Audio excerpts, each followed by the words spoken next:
Paano kung sabihin ko sa inyo na may mga tunay na superhuman sa totoong buhay? Sila ang pinakamalakas, pinakamabilis, at pinakamatibay na tao sa mundo. Sila ang resulta ng katawan ng tao na naabot ang sukdulan ng kakayahan. Kung guguluhin mo sila, ay baka hindi ka na makapagkwento sa iba. Tara at simulan na natin. Una ay tingnan natin si Giger Uguro. Si Giger Uguro ay isang British na kilala bilang isang totoong ninja. Kaya niyang lumaban ng nakapiring at manalo pa rin. Literal niyang nalampasan ng mga kalaban niya. Bukod doon, master siya sa parkour kaya nagbukas siyang lumilipad habang lumalaban. Para sa kanya, masyadong madali ang punching bag. Kaya ang pinapalo niya ay puno, lupa at metal weights. Marunong din siyang gumamit ng nunchucks. Kaya masasabi mong siya ay isang tunay na ninja. Ang bilis ng kanyang dalaw ay parang nilalabanan niya ang gravity. Kayang-kaya niyang magbigay ng dosi-dosinang suntok sa ilang segundo lamang. Isa lang ang sigurado, ayaw mong makabangga ang totoong ninja na ito. At narito rin si Han Liushi. Si Han Liushi ay kilala bilang The Chinese Beast. Kapag napanood mo ang kanyang training videos ay malalaman mo kung bakit. Siya ay 33 anyos na lalaki mula sa China na isa sa pinakamalakas na tao sa mundo. Eksperto siya sa Kung Fu, Wushu at Boxing. Kilala siya sa pagbubuhat ng mabibigat na kadena at lubid. Sa kabila na kanyang laki at bigat, napakabilis pa rin niya. Parang aabot sa bilis ng iwanag. Viral siya sa Chinese social media. At hindi ka makapaniwala na pareho lang tayo ng katawan. Kung makikilala mo siya, ay siguradong nasa mabuting side ka niya. Hindi ko gustong malaman ang mangyayari sa mga kaaway niya. At narito rin si Wu Woo. Si Wu Woo ay sumikat kamakailan sa China dahil sa kakaibang estilo ng rural martial arts. Sa halip na sa gym, ay nag-iensayo siya sa mga construction site. Nakikita siyang pumuputol ng bato at bricks gamit ang kanyang kamay. Kaya rin niyang makatakas mula sa maraming zip ties ng madali. Kung gusto mo ng beer, kaya niyang buksan ng lata gamit lang ang pagpisil. Kaya rin niyang hatiin ng durian, isang prutas na matulis at matibay ang balat.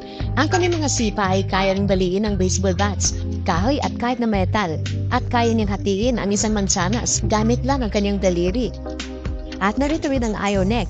Narinig mo na ba ang Iron Head na training ng mga monk? Sa training dito ay sinasampal nila ang ulo nila sa pader para tumibay ang kanilang bungo. Kalaunan, kaya na nilang baliin ang kahoy at bakal gamit ang pulo nila. Pero mas nakakamangha ang Iron Neck routine. Ang lalaking ito ay kilala bilang The Monk with the Iron Neck. Nakuha niya ang pangalan dahil kaya niyang itulak ang van gamit ang kanyang leeg. Hindi ito magagawa ng ibang tao gamit ang buong katawan. Pero siya, kaya niya kahit may spear sa leeg. Parang may superpowers ang mga Shaolin monk na wala sa regular na tao. At siguraduhin huwag kang makikipag-away sa isang Shaolin monk. At narito rin ang Muay Thai Superman. Ang pelikulang Ong Bak na Thai Warrior ay nagpakita ng mga sining ng Muay Thai ay mapanganib kapag nasa tamang kamay.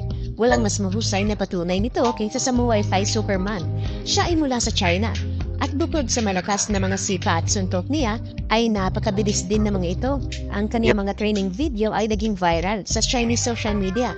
Sa kabutiang palad, hindi pa niya kailanman ginamit ang kanyang mga kakayahan laban sa ibang tao. Kung tutuusin, parang hindi siya isang tao, kundi isang superhuman. Kung may makakalaban siya, tiyak na matatalo ang kanyang kalaban.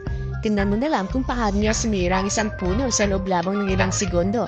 Kaya niyang basagin ng isang lata ng beer o isang niyog gamit ang isang sipa. Nakakabali rin siya ng mga bakal na 90-degree ang anggulo. Sino pa ang kailangan ng heavy machinery kung may ganito kang kakayahan? At narito rin si Amandeep Singh. Kilala si Amandeep Singh bilang Steel of Man of India at tinatawag din siyang pinakamalakas na lalaki sa India. Nung maliit pa lang siya, ito na ang kanyang layunin. Bukod sa hindi kapanipaniwala ang kanyang lakas, ay hindi rin siya makakaramdam ng sakit. Pwedeng sundukin, talunan, o hatawin ng kahoy at bakal, ngunit wala siyang nararamdaman. Dahil dito, tinatawag siyang Indian Man of Steel. Isa rin siyang may pinakamalakas na ngipin sa mundo. Kaya niyang buhatin ng isang tao gamit lamang ang kanyang ngipin. Naghila pa siya ng Toyota truck gamit ang kanyang leeg. Siguro kaya niyang tapatan ng Iron Neck na Shaolin monk. Kaya rin niyang baliin ang bakal gamit lamang ang kanyang ngipin.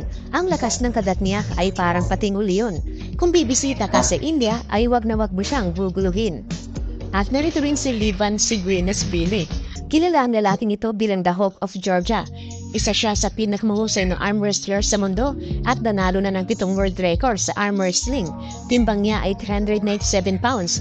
at ang laki ng kanyang biceps ay 2 talampakan.